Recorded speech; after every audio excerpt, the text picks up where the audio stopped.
Welcome back mga bossing. Nandito tayo para sumagot ng ating iilang katanungan tungkol sa ating mga intercom, especially for Shark Pro and GX8. First question, gaano ka layo exact distance nila boss? So sa Gearlex Shark Pros, kapag silang dalawa ang ipagko-connect mo boss, kaya niya hanggang 2 kilometers, and sa GX8 naman is 1.5 kilometers. Next question is, sir, legit ba GX8 can connect to 8 riders and can talk at the same time? Sa GX8, yes sir, kaya niyang kumonek sa 8 riders based din sa kanilang advertisement, pero I'm not quite sure kasi hanggang 3 intercom pa lang ang meron ako, GX8 at 2 Shark Pros, pero na-try na namin yon, sabay-sabay kaming 3 nagsasalita and nakakapag-usap naman kaming magkakapatid. Next question, di ba pwede na 4 na GX8 tapos 2 GX10? Yes sir, pwede ito kasi ang GX8 maximum of 8 riders, ang GX10 naman ay maximum of 10 riders. Kaya dun sa 4 plus 2 mo, 6 lang kayo, kayang-kaya yan sir ng magiging connection nyo. Next question, boss, kailangan ba both intercom have third party brand in connection feature, or kahit isa lang yung may ganong feature, pwede rin pa rin sila mag-connect? Salamat sir. Dito sir, I'm not quite sure pa dito, pero ang nakikita ko or ang pakiramdam ko dito sir, kailangan parehas sila may third party connection feature para makapag-connect. Next question is, pag 90 kph, di ba nawawala ang boss? Di ba nawawala ang boses ng kasama? So dito sa GX8 natin and sa ating Gearlex Shark Pro, kapag naka-intercom mode, medyo mahina kasi ito eh. So anong nangyayari dito? Kapag 90 kilometers per hour tapos half phase tapos malakas ang hangin, mukhang nawawala na yung tunog, pero in real life mahina lang talaga na halos hindi mo na marinig. Kaya yun yung sagot ko sa tanong mo sir.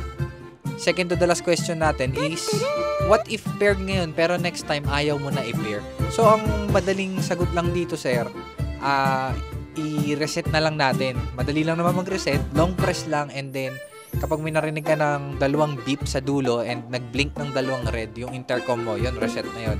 And last question is, pwede ba siya makonect sa lower models like C2 Pro?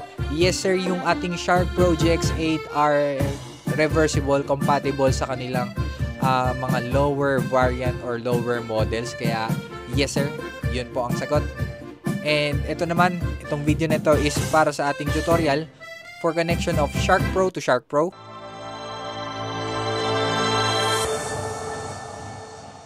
Subscribe! Simulan muna natin ang pag-i-interconnect ng ating 2 intercoms na Shark Pro sa Shark Pro Music Sharing.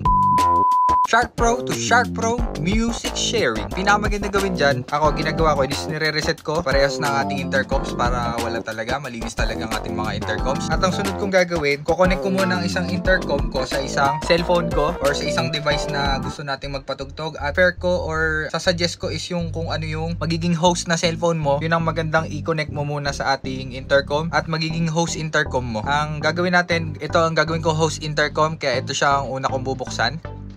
Hanapin lang natin siya dito. Yan, Shark Pro. Okay, pair tayo. Try natin kung gumagana sa ating Spotify. Ay, gumagana.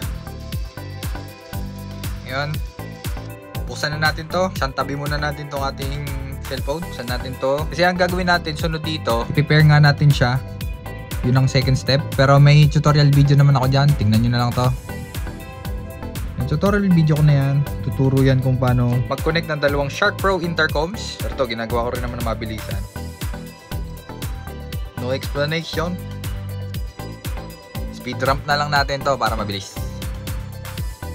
Yan, gumagana na yung 2 intercoms natin kasi kung makikita mo, green, green, na matagal yung blink, matagal yung interval na blink. Ngayon, naisip mo mag-music sharing na kasi nakakonect na to dito, di ba? Ano, connected naman tayo sa icon natin, connected yan. And ito, pag pinlay mo, mag-play naman yan eh. Pero, hindi mo siya maririnig sa kahit anong intercom. Hindi mo maririnig sa host intercom mo, hindi rin maririnig dito sa co-intercom mo. Ang gagawin natin dyan is lalabas ka ulit ng intercom mode. Para sa paglabas ng intercom mode, ito lang, ito ulit.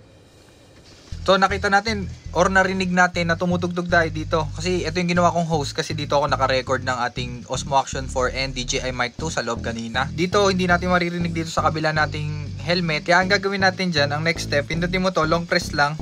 hanggang sa marinig mo na yung dalawang music sa dalawang intercoms. Yun, maririnig mo yung word na music sharing. Try na natin i-play. Ito, nag-post kasi siya. Yan. Ngayon, naririnig ko siya na may konting delay. Mga milliseconds lang siguro to. Pero ayan, ganun lang kasimple mag-music sharing ng dalawang Shark Pros. Mga boss, ito lang ang disclaimer ko. Kapag naka-music sharing kayo dito sa dalawang intercoms, hindi na kayo pwede mag-intercom or mag-usap gamit yung intercom mode ng ating mga intercoms.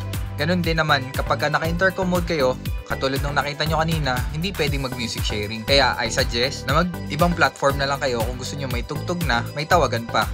Isang way siguro dito yung Discord and other platforms na streaming platform siguro. Thank you. Quick tutorial lang to mga boss. At kung may natutunan ka dito sa video na to, don't forget to like, subscribe, and comment down below. Sasagutin ko hanggat may tanong kayo. Thank you again. Peace out.